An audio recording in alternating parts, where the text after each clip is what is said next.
Tras el desmontaje del campamento y el siempre desagradable reparto de cargas, comenzamos el descenso no sin antes echar una última mirada a nuestro objetivo inalcanzado.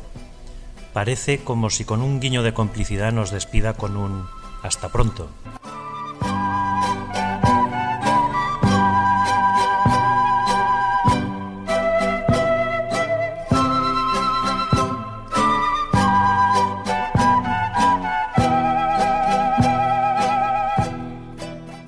Rapelamos por la delicada canal para garantizar al máximo nuestra seguridad y la de los porteadores.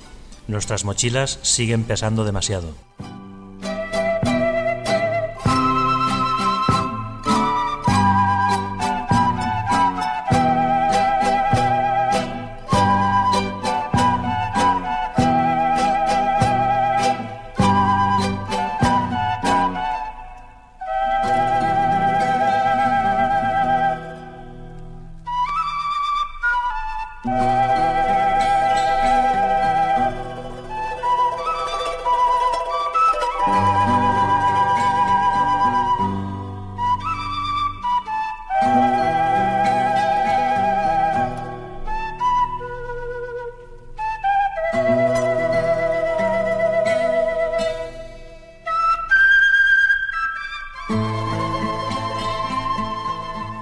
Recorremos de nuevo nuestra sinuosa huella de ascenso por el glaciar.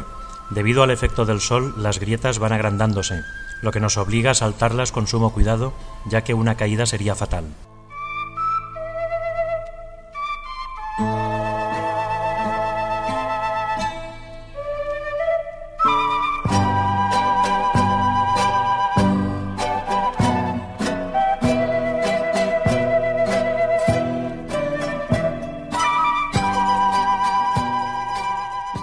Finalizado el descenso del glaciar, alcanzamos la morrena que nos conducirá de nuevo hasta el campo base.